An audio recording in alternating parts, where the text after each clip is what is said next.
demand your presence once again. Grab your courage, hold on to your sanity, and join me for another descent into the realm of the unknown. It's time for Wicked Aftermath Part 2, where nightmares come to life. Greeting dark souls and devoted denizens of the Wicked Aftermath Livestream. It's your guide through the abyss, Keya Reed, and we've just emerged from the haunting tale of the haunted gallows, where the echoes of the departed still resonate in the corners of our consciousness. But fear not, for the night is young, and a new tale awaits, clawing its way into the deepest recesses of your nightmares. I bring you Don't Sleep, narrated by Tyler Black, a chronicle of horrors that transcends the boundaries of the waking world. It unfolds in the twisted corridors of a secret CIA facility in 1943, where a scientist bore witness to the descent into madness. Picture this, an experimental gas designed to strip away the comforts of sleep, shrouding the subjects in a nightmare that refuses to release its grip. The walls of the bunker witness to the agonizing dance between consciousness and an impending darkness that hungers for their minds. As the days unfold within the sealed environment, secrets unravel, and the fabric of sanity begins to fray. Whispers dance on the edge of perception. Paranoia takes root, and the very air becomes thick with the weight of the unspeakable. As we stand on the precipice of this nightmarish journey, remember, my fellow seekers of the eerie, this is not mere fiction. This is the Wicked Majesty Halloween Livestream, aka Wicked Aftermath, where reality intertwines with grotesque and the shadows themselves writhe in anticipation. Prepare yourselves, for Don't Sleep promises a plunge into the abyss where the boundaries of terror are shattered and the very essence of what it means to be awake is questioned. This is Keya Reed, your guide through the realms of the forbidden, signing off as we venture into the heart of darkness. May your nightmares be ever intriguing and your waking moments a fleeting sanctuary from the terrors that lurk within. Stay awake, my friends, for the descent has begun.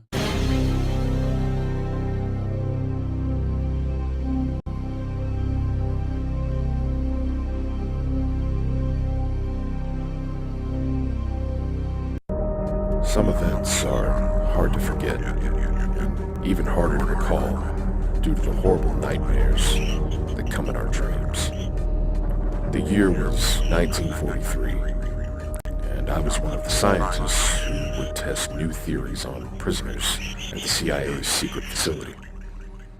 Every day, new prisoners were brought in and tested daily at the CIA's secret facility's gas chambers.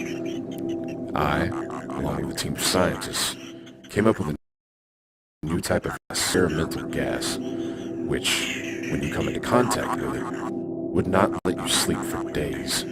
The CIA placed several of its interrogation and mind control programs under the direction of a single program, known by the code name DK Ultra.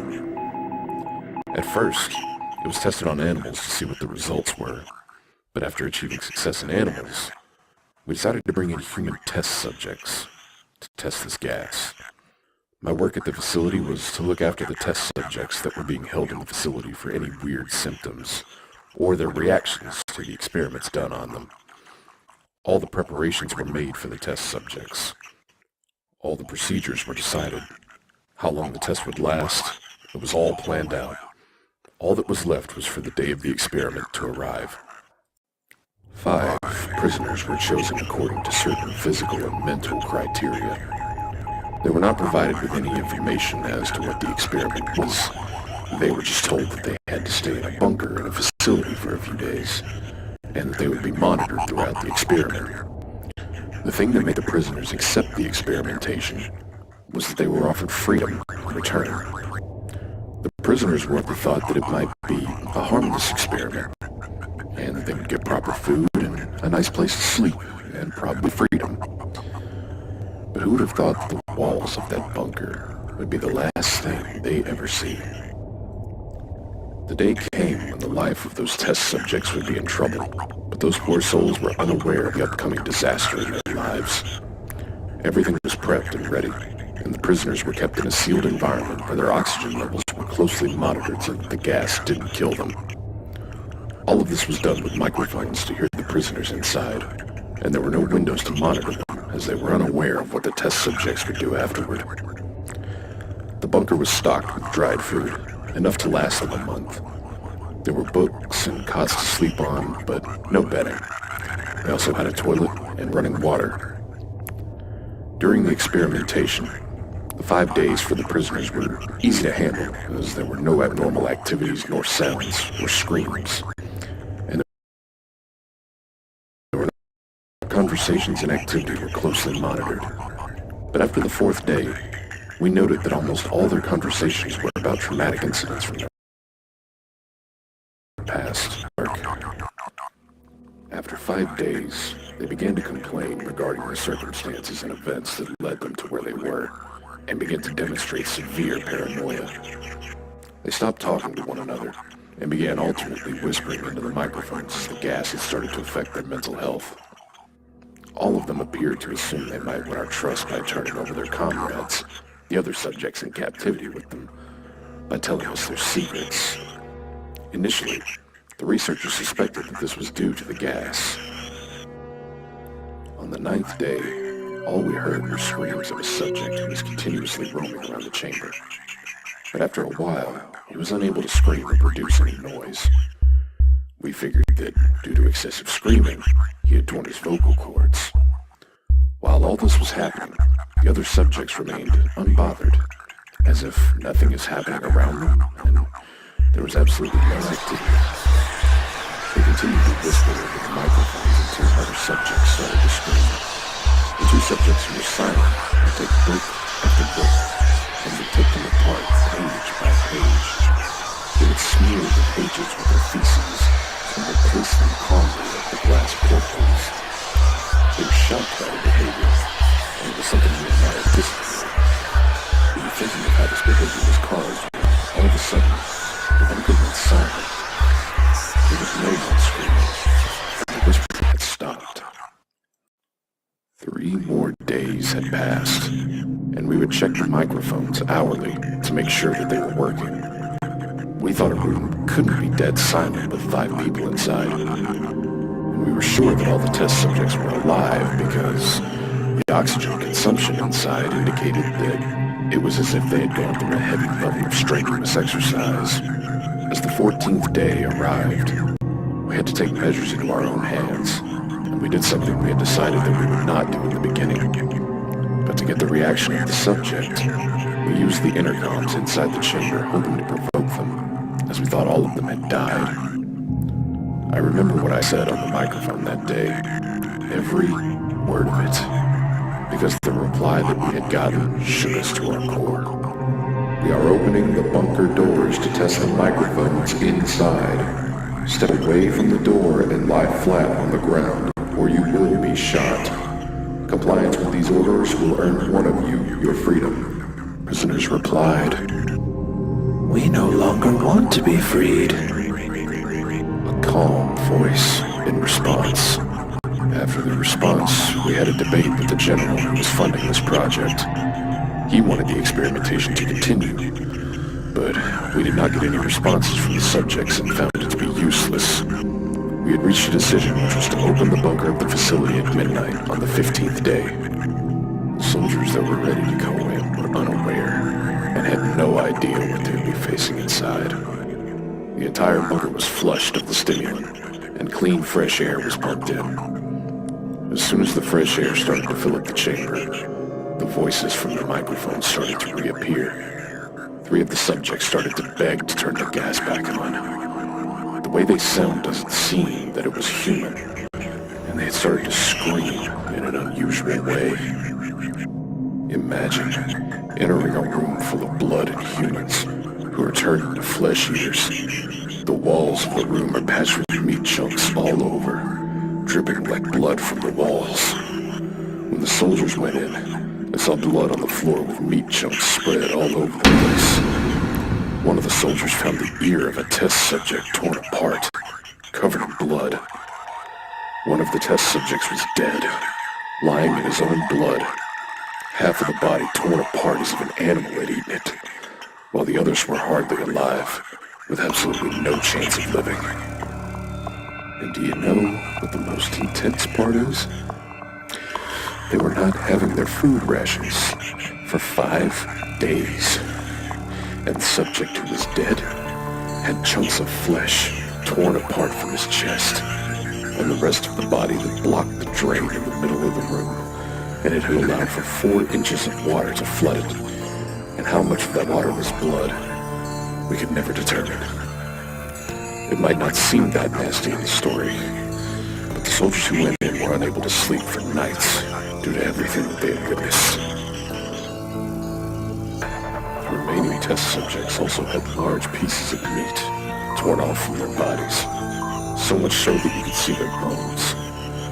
Their condition was so bad that they had exposed bones from their fingertips, which we initially thought were done by hand. But upon closer examination, we found that the wounds were self-inflicted. The skin and most of the muscles attached to the ribs had been ripped off, exposing the lumps in the rib cage. The abdominal organs of all 4 subjects had been removed and laid on the floor while the heart and lungs remained in place. All 4 of them had a working digestive tract, as it could be seen with bare eyes digesting food. It became clear to us that what they were digesting was their flesh that they had been eating for days. Soldiers present in the room that day were mostly CIA forces, and they had seen a lot of different operations. But upon seeing that, most of them refused to enter into the bunker. The subjects kept on screaming and demanded to be left inside and begged to turn the gas back on and not let them sleep. Even in that condition, the soldiers tried to remove the subjects from the bunker. To our surprise, they were crazy like animals.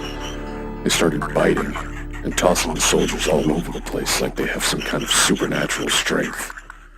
One of the soldiers died on the spot when one of the subjects ran towards him and jumped on him and started to eat his face. The soldier tried to push him back, but it was too late for him. A splash of blood came out of his neck while he was struggling, and the subject ripped apart his flesh from his chest and tore him into 2. Others were severely injured, as the subject struggled to be not taken out of the room. The events in that room that night were so horrific and terrifying. It had led 3 soldiers to taking their own lives at that very moment, just because of the trauma. As the subject struggled, one of them slipped from the bed they were put on and fell face first onto the floor, crushing his own ribcage and puncturing his lungs. We tried hard to sedate him, but it was of no use. We were shocked because we had injected him with 10 times the dosage that any normal human could take, but he kept on struggling until his last breath. We could see his heart beating from inside his chest, a full 2 minutes after he had bled out on the bed. He kept shouting, "More!" over and over again, until he went silent. The remaining 3 were moved to a medical facility, and I went along with them. And during the whole way, all they asked and screamed for was to be put back on the gas, because they had gotten so addicted to it that they were unable to survive without it. One of the 3 subjects, who was the most injured, was taken to the operating room. In the process of putting his organs back, we found that he was immune to the sedative we had given him. He struggled hard and was able to almost bite through the 4-inch leather straps that held down his wrists. Upon increasing the dosage, we saw that the moment his eyelids fluttered and closed, his heart had stopped beating. In the autopsy, we found that he had broken multiple bones due to the struggle, and he had 3 times the level of oxygen in his blood. We rushed towards the other subjects, and got to the one who had been the first to lose his voice. Unable to speak, he didn't object to the surgery, and only reacted violently in disapproval when the anesthetic gas was taken near him. One of my colleagues suggested we operate without the anesthetic, to which he shook his head, yes.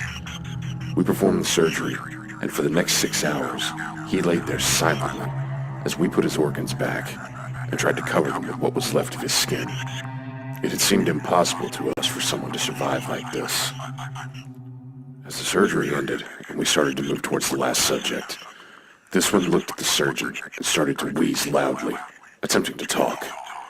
I thought it was of importance, so I grabbed a piece of paper and pen and tried to write his message. All he said was, "Keep cutting." We took the same procedures for the final subject and started to operate on him. We had to give them paralytics because it was becoming difficult to operate with them laughing continuously. Once paralyzed, they could only follow the surgeon with their eyes. The paralytic cleared his system at an alarming speed, and soon he started to struggle again and tried to free himself.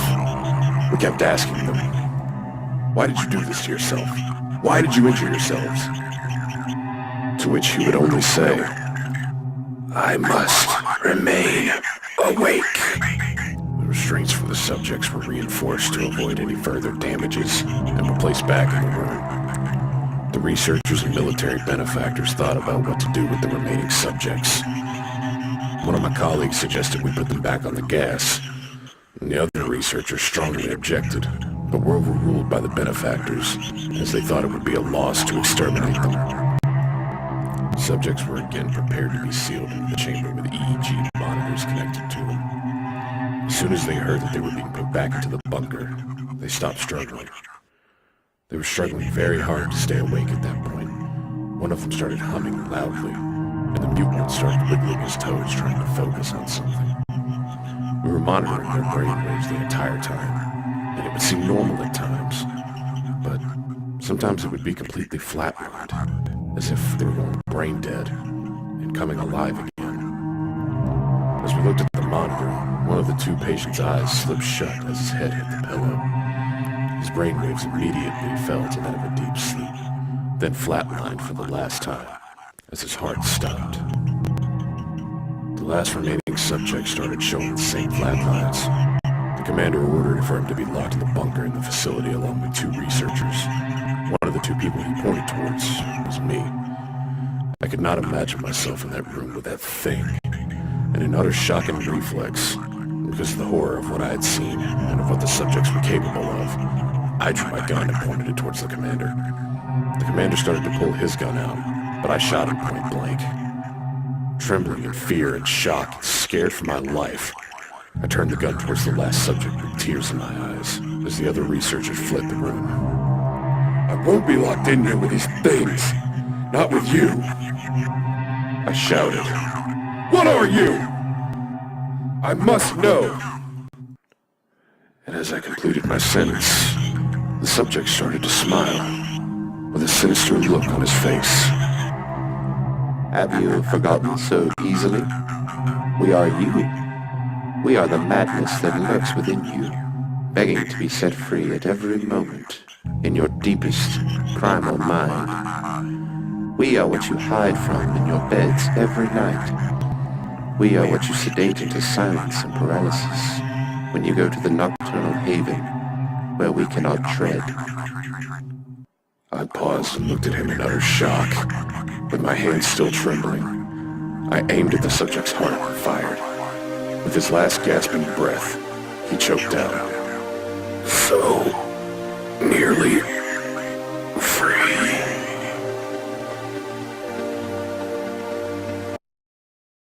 Ladies and gentlemen, brace yourselves for another horrifying tale on the Wicked Aftermath Part 2. We've just emerged from the harrowing depths of Don't Sleep, a story that left us questioning the boundaries of sanity. But the night is young, and the horrors have yet another story to unfold. Welcome to the Cemetery Down the Woods, narrated by the enigmatic Ridian Black. Cemeteries, often shrouded in an unsettling quiet, are places where the veil between the living and the dead grows thin. On the night of June 16, 2017, the cemetery down the woods bore witness to a tragedy that would etch its horror into the very fabric of of Eureka Springs. Adam, a young soul with a passion for video making, was drawn to the eerie reputation of the cemetery. Ignoring the tales of the paranormal activities, he, along with his friends, embarked on an ill-fated journey that would forever alter their lives. Love, friendship, and the pursuit of adventure drove them forward, unaware of the malevolent forces awaiting to ensnare their very souls. As Vivian Black narrates, we follow the tale of Adam, Gwen, and their friends as they venture into the heart of the cemetery down the woods. Little do they know that the night held more than just the thrill of exploration. The very air seemed to carry whispers of tragedy as they set up their cameras, oblivious to the impending doom. Each member of the group faced horrors beyond imagination. The cemetery down the woods became the stage for the malevolent forces that had long slumbered. The narrative weaves a tale of love turned to tragedy, friendships shattered by the supernatural, and a relentless pursuit of an adventure that led to a fate darker than the grave itself. Vivian Black's voice guides us through the labyrinth of horrors, urging caution to those who would dare challenge the boundaries of life and death. As we delve into the cemetery down the woods, the echoes of Don't Sleep still linger, a reminder that some tales are best left untold, and some places should remain undisturbed. Stay with us on this harrowing journey into the unknown, where shadows whisper secrets, and the cemetery down the woods holds its dark secrets close. The cemetery down the woods.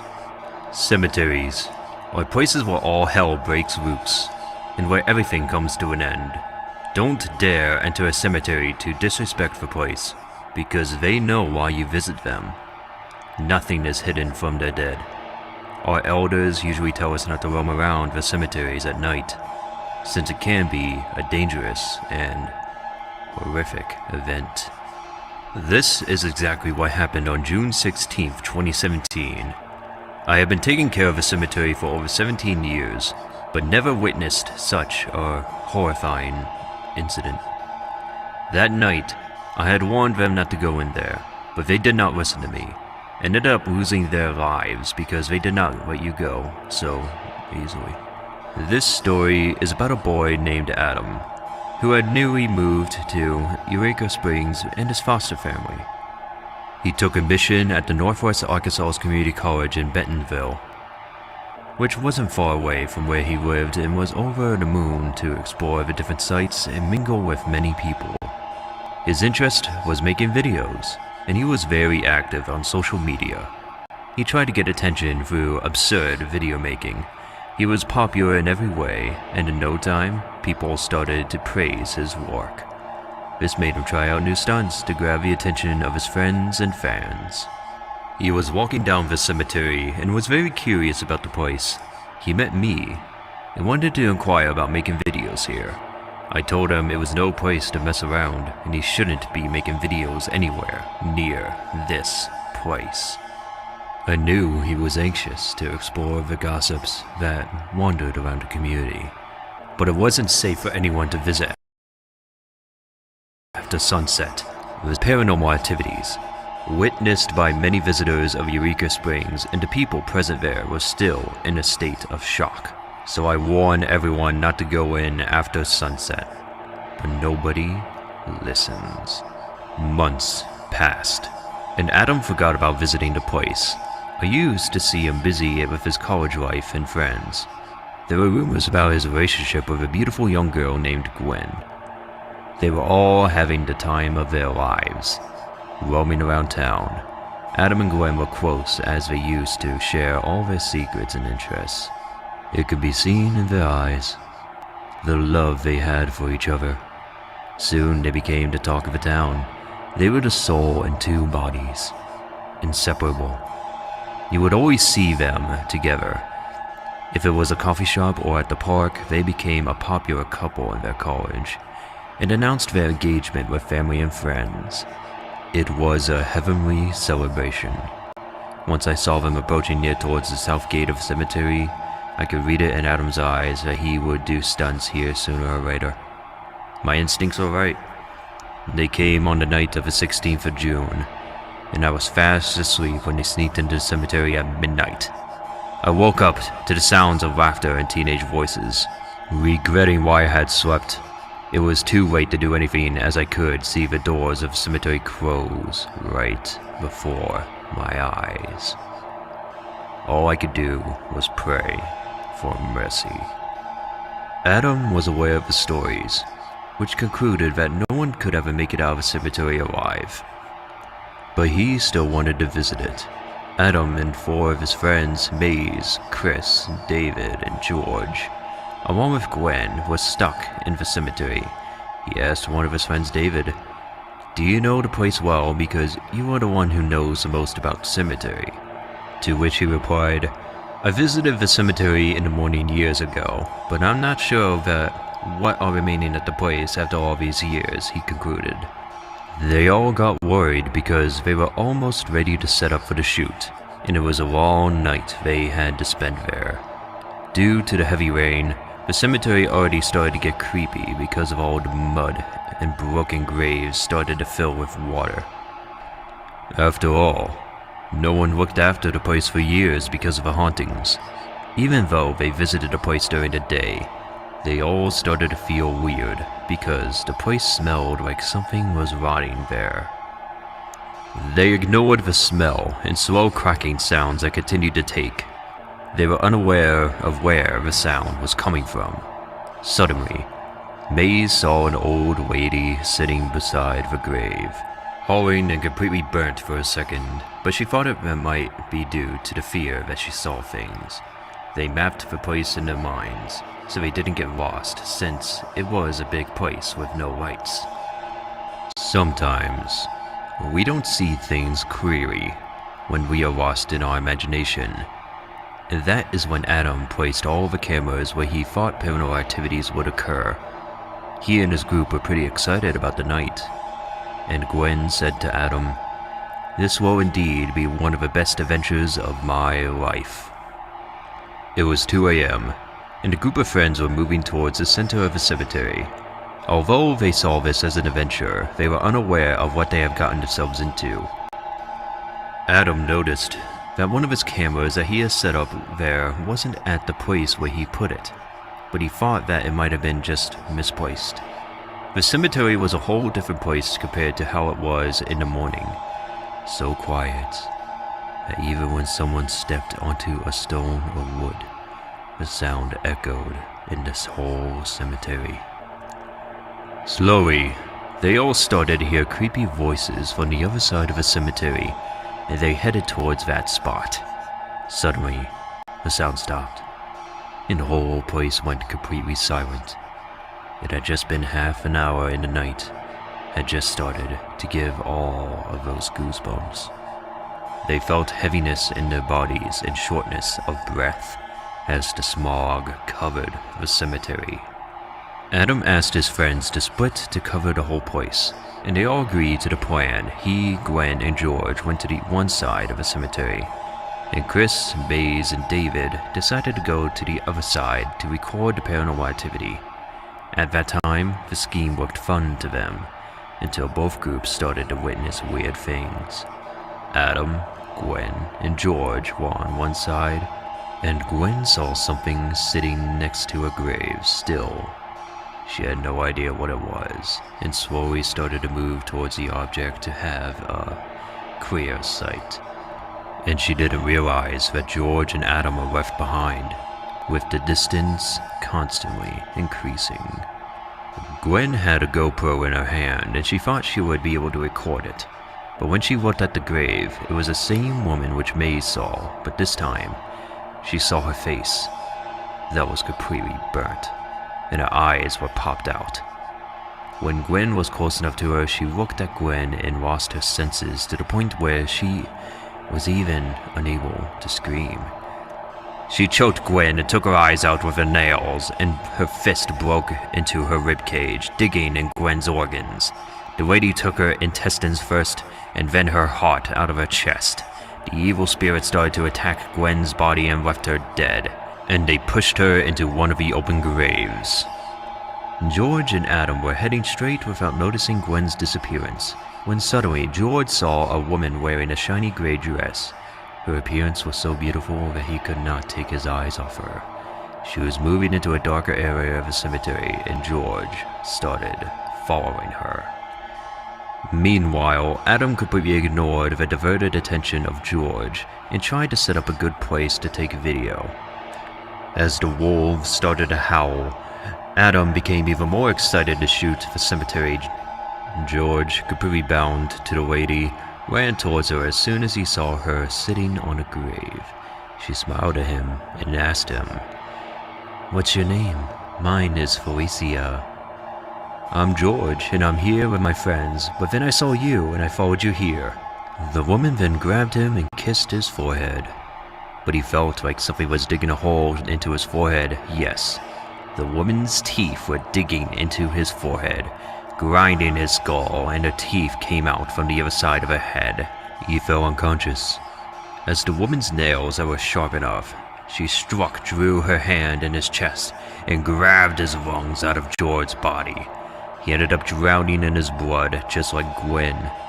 Adam was the only one left in that part of the cemetery who was alive, and he was unaware that the girl he loved the most wasn't alive anymore.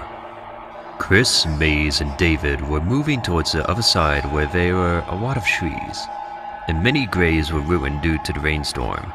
Chris heard whispering in his ear, but he ignored it at first as they were slowly moving front and he was behind Maze and David.